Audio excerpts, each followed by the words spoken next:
half such that one is the mirror image of the other. So finally we can define that plane of symmetry is an imaginary line, imaginary plane which can divide the crystal into half such that one is mirror image of the other. Let us understand something what is known as axis of symmetry.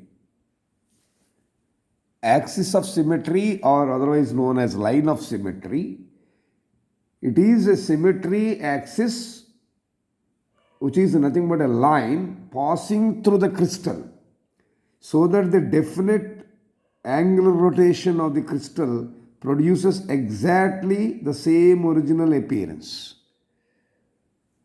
A symmetry axis is nothing but a line passing through the crystal so that the definite angular rotation of the crystal produces exactly the same original appearance. In whatever way you rotate, it looks similar. For example, this diagram if you see, this shows a crystal and the symmetry axis. So if the cube crystal is rotated through 90 degrees, every time it produces exactly the same appearance.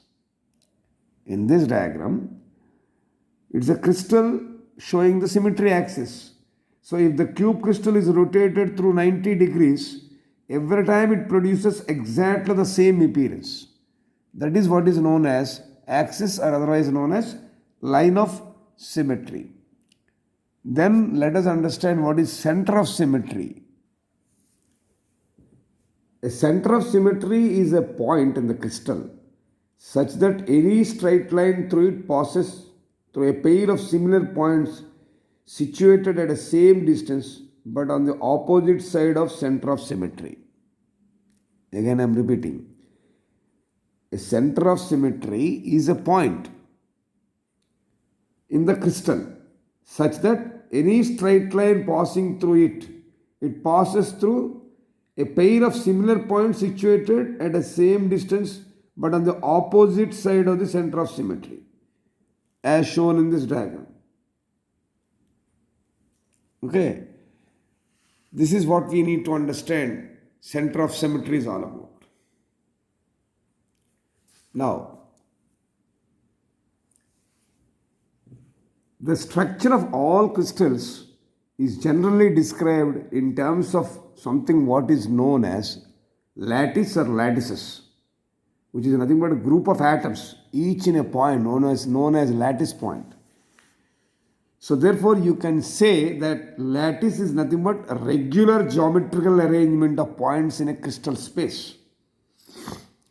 These atoms arrange themselves in very distinct patterns in that space, what is known as space lattice. So space lattice is nothing but an imaginary line, a three-dimensional imaginary line connecting the atoms. The space lattice is nothing but a regular geometrical arrangement of points in a crystal space. Atoms arrange themselves in distinct patterns in that space, which is what is known as space lattice. So if you want to define space lattice is nothing but an imaginary line connecting the atoms. That means in a three-dimensional network. Every point in a space lattice has got identical surrounding. That means, in other words, the regular arrangement of an infinite set of points, the points may be atoms, ions, or molecules, in space is what is called a space lattice. So let us quickly recap. A lattice is nothing but a regular geometrical arrangement of points in a crystal space. Atoms are arranged themselves in very distinct patterns in that space, which is what is known as space lattice. So in that context, we can define a space lattice as nothing but an imaginary line connecting the atoms. That is what we call as three-dimensional network. Every point in space lattice has got an identical surrounding. That means, in other words, the regular arrangement of infinite set of points in space is what is called space lattice. What are those infinite set of points? They may be atoms, they may be ions, or they may be molecules. So let us understand crystal structure and lattice approach geometrically in the form of a diagram. So look at a two-dimensional crystal structure. Consider a two-dimensional crystal structure that consists of regular periodic arrangement of atoms along x and y directions. Let each of these points be atoms arranged periodically or regularly at equal spaces along these directions x and y. So the distance between any two atoms, if you take between these two or between these two or between these two or between these two and so on and so forth, or between these two, like that. That means the distance between any two points remains the same. And each atom is surrounded by equal number of neighbor atoms. Suppose if you take this atom is surrounded by equal number of neighboring atoms. That is crystal structure. Each atom will have an identical environment with respect to other atoms. So this crystal structure can be studied in terms of an idealized geometrical concept, that is what is called space lattice.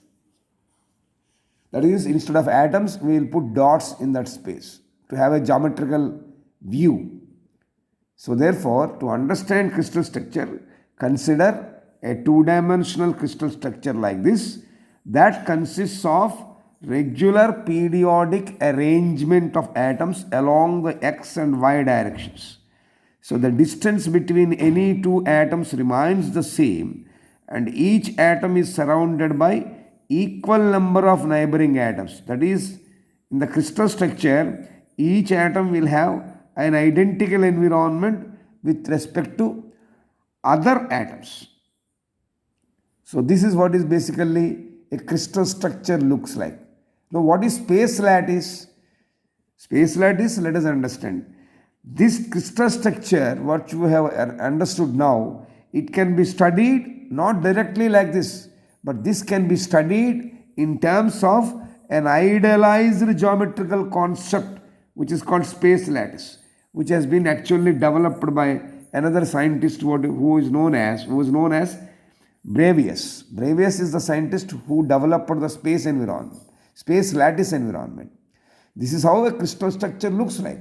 But to study the crystal structure, we need to create a similar, identical or idealized geometrical structure where all these atoms are represented by points in a space. So those points are called lattice points. So let us understand space lattice devised by Bravais. That means a little bit modification to this. An idealized geometrical points we will represent as space lattice to study this type of a crystal structure as.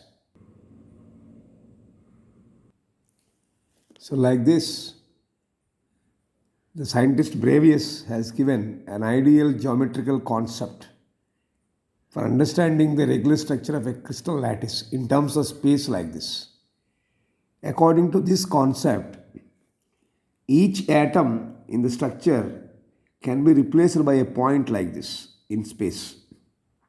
These points will have a regular periodic arrangement and each point will have an identical environment with respect to other points. So resembling the actual structure of a crystal. These points are therefore named as lattice points. We can call this as array of lattice points. Array means group. And this is what is known as, because it is resembling the crystal, actual crystal, it is known as space lattice or crystal lattice. You can represent this in a three-dimensional space also. So whatever crystal that is there, to understand the arrangement of atoms in a crystal structure, Bravais has introduced an idealized geometrical concept, replacing each atom in a crystal by something like a point in a space. These points will have, as I told you, a regular periodic arrangement and each point will have an identical environment with respect to other points. These points are known as lattice points. So this array of lattice points in space, which resembles the atoms in a crystal, is what is known as space lattice or crystal lattice. Same thing you can represent in terms of a three-dimensional space lattice also consisting of an array of atoms of lattice points with respect to x, y, and z directions. Let us elaborate this to further understand the same, the concept of Bravais approach. Now, this is the space lattice or crystal lattice which we have discussed. Now, consider a point O. This O is the origin, and join the origin to a successive lattice point along x and along y. Let the position vectors of these lattice be a bar and b bar. A bar and b bar are x position and y position coordinates, position vectors. So we are considering a lattice point O as origin, and we are joining the origin to successive lattice points along x and along y, both directions. Let the position vectors of these lattice points be a and b. Now, when this a, this is the cell, right? When this a, this position vector along x-axis is repeated regularly, then it gives the positions of the lattice points along x-axis at 2a, at 3a, at 4a, at 5a, and so on. Similarly, if you take the position vector along y, which is b here, if b bar is repeated periodically, then it gives the positions of the lattice point along y direction, that is 2b, 3b, 4b, like that.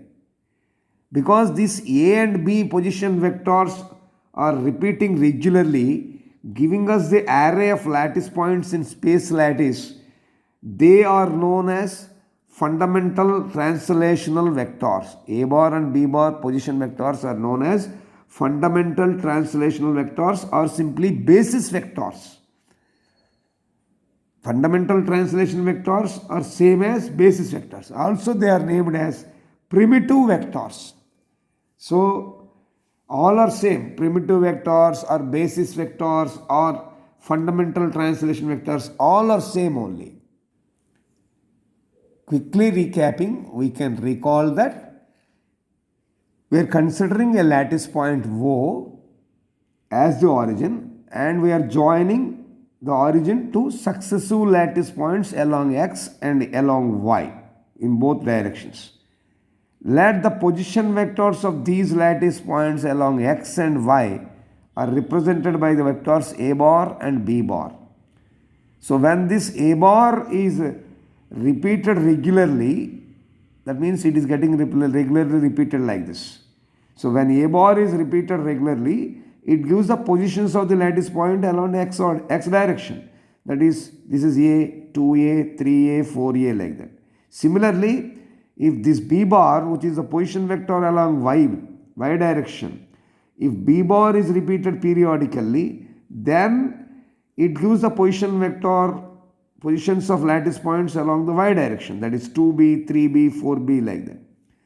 Because a bar and b bar, when repeated regularly, giving the array of lattice points in space lattice, they are known as fundamental translation vectors or basis vectors or primitive vectors. Now, to find out the position vectors along x and y direction, let us geometrically represent a point P from this.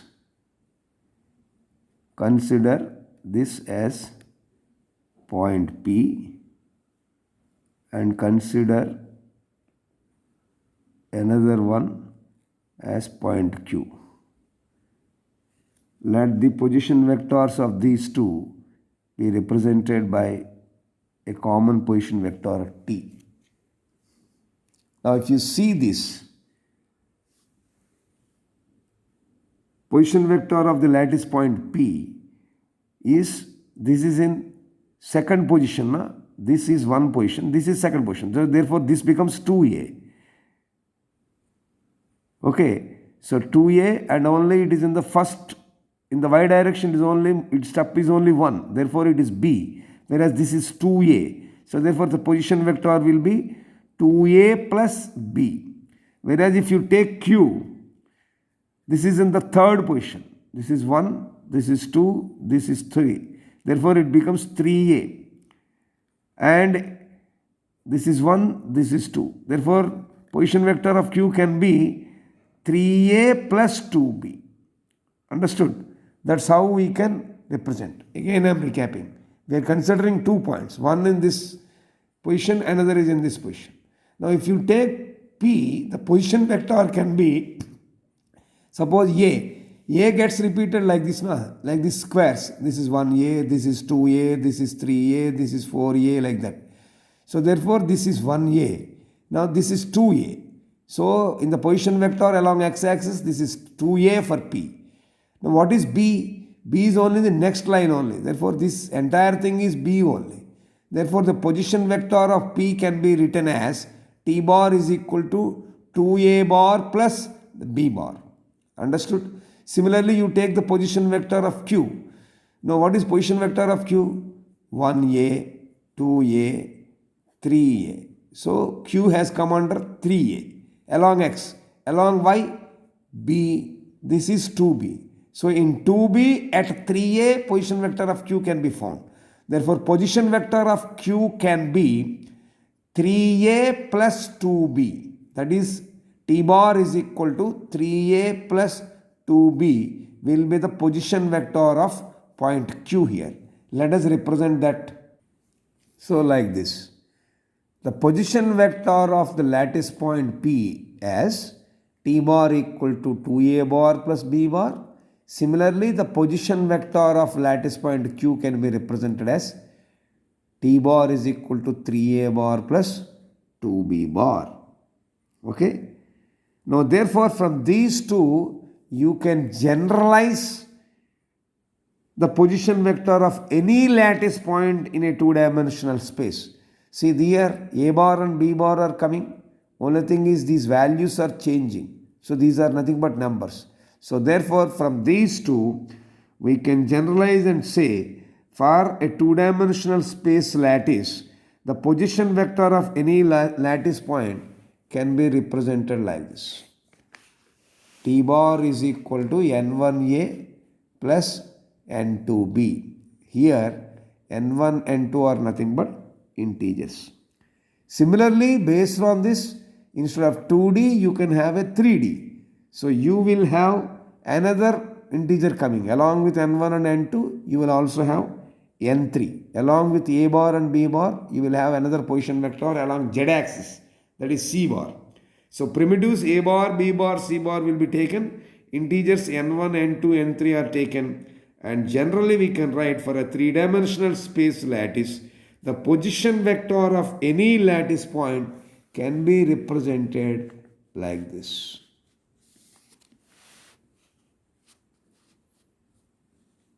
It can be written as T bar is equal to N1A bar plus N2B bar plus N3C bar.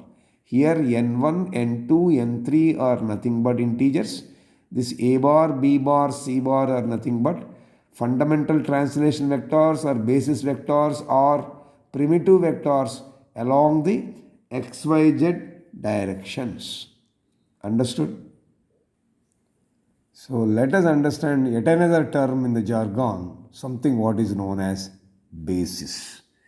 Now let us consider a two-dimensional crystal structure that consists of, let us say, different atoms, 3 different atoms like this. These 3 are different atoms. To study the structure, first we have to construct a space lattice with the center of the atom as a lattice point.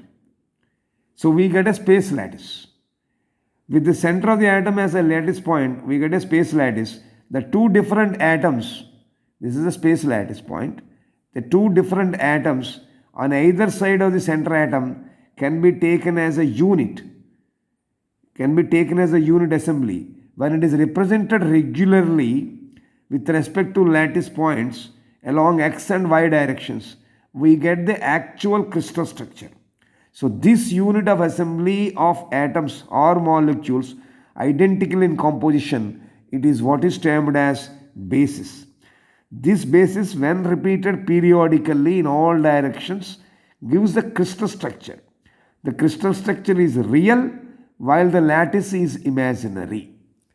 So let me recap.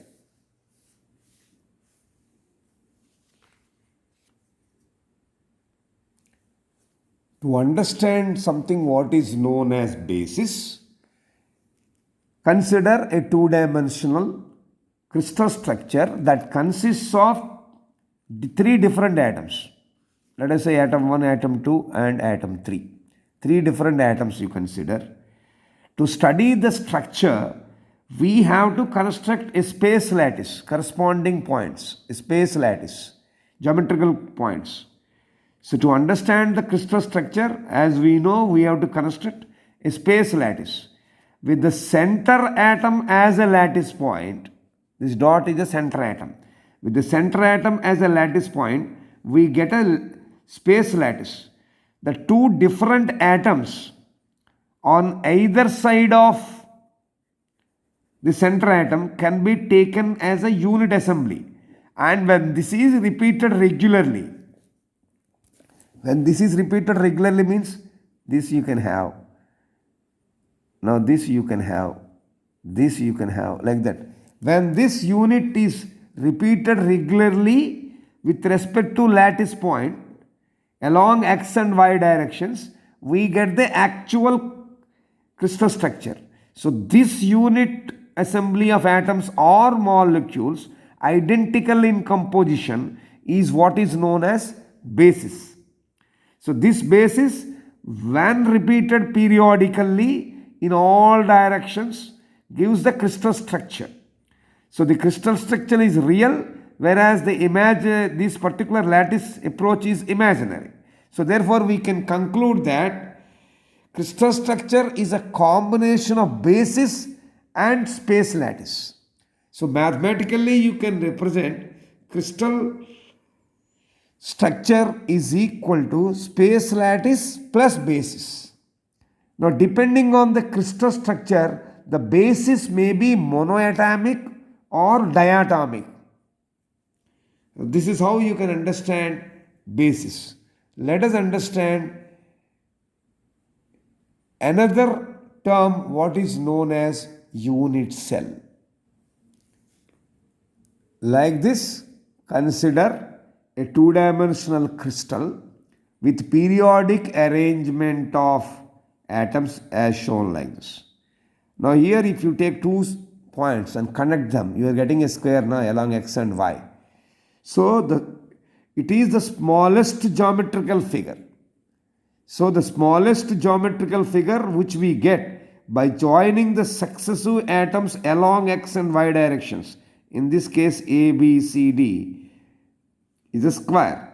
So when this figure is repeated regularly like this, ABCD is getting regularly, any 2 points successively you connect, join the sides along x and y, you get a small square. Na? So the smallest geometrical figure you are getting in this case as a square ABCD. If this is repeated regularly along x and y, we get the actual crystal structure. Right? Similarly, if you take a three-dimensional structure like this, three-dimensional structure if you consider, the smallest geometrical figure, here we got cube. The smallest geometrical structure A, B, C, D, E, F, G, H, which is a cube here, which when repeated periodically along x and y, it represents the actual crystal. Therefore, from these two we can consider and say that the smallest possible geometrical figure which repeated regularly gives the crystal structure is what is known as unit cell. Okay? For a three-dimensional crystal, the unit cell may be a cubic cell or a square, or three-dimensional it is always cubic or parallelly piped. Okay? So let us understand what are the crystal parameters based on this unit cell. They are what are known as lattice parameters. For that, this is the magnified view of a unit cell in a three-dimensional view along x, y and z axis. So therefore, we are considering a cubic unit cell. So when we are considering a cubic unit cell with crystallographic axes x, y and z like this as shown here. Here O is the origin. OA, OB and OC. This is OC. OA, OB, OC. You can call it as C, no problem. This axis is C. C bar is the primitive anyway. This OA, OB, OC are nothing but the intercepts.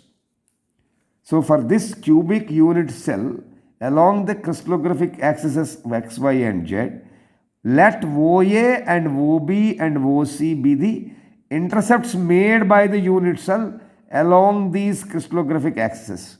So these intercepts, OA, OB, OC, what they are giving? They are giving us the concurrent edges of the unit cell, and they are represented as A bar, B bar and C bar.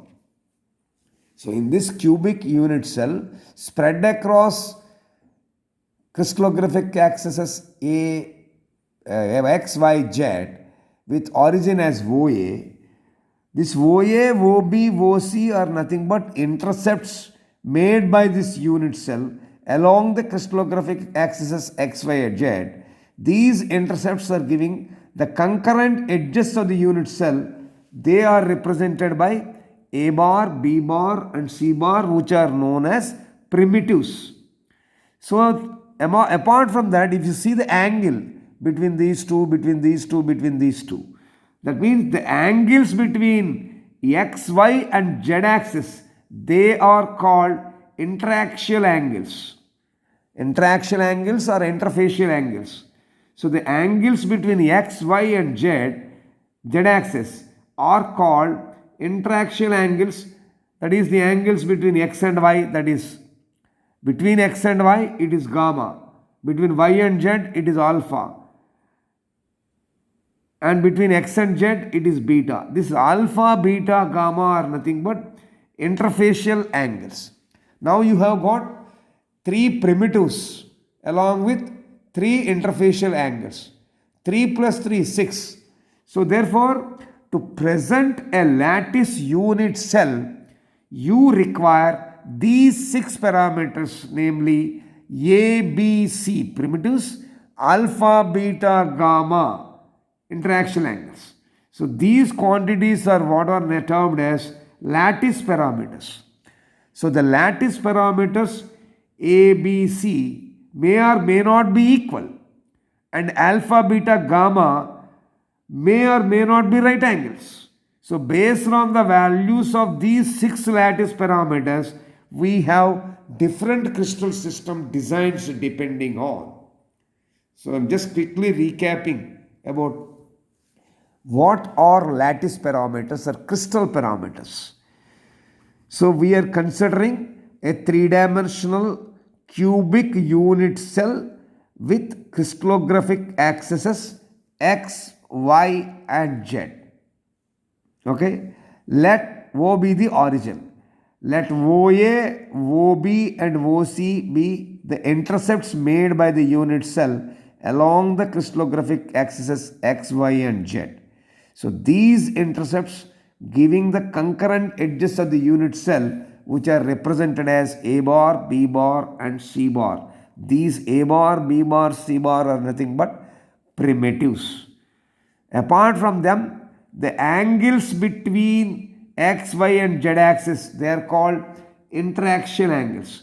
For example, the angles between x and y is gamma and y and z is alpha, x and z is beta. So this alpha, beta, gamma angles are known as interfacial angles or interaxial angles. So with these 6, in order to present a lattice unit cell, we require these 6 parameters. What are those 6 parameters? The primitives A, B, C and the interaxial angles alpha, beta, gamma. So these 6 quantities, primitives A, B, C and interaction angles alpha, beta, gamma, together these 6 quantities are known as lattice parameters. So these lattice parameters, for example, primitives, if you take A, B and C, A bar, B bar and C bar may or may not be equal. Similarly, these interaction angles alpha, beta, gamma may or may not be right angles. So based on the value of these lattice parameters, we can have different type of crystal system designs. So if you summarize today's session, we looked at crystal symmetry, which is the definite ordered arrangement of atoms in a crystal in terms of plane of symmetry, axis of symmetry, center of symmetry, and then we try to define what is meant by crystal lattice or space lattice. Then we looked at lattice crystal structure in terms of space lattice, both in two-dimensional as well as three-dimensional. We tried to define what is meant by primitives or translational fundamental vectors or basis vectors. How do we compute the position vectors both in two as well as three-dimensional approaches? And then we try to understand something what is known as basis. Basis understood from the angle of two-dimensional crystal structure as well as lattice. So crystal structure is computed as mathematically the combination of space lattice per basis plus basis. That is, crystal structure is defined as crystal structure is equal to space lattice plus basis. Then we try to understand unit cell.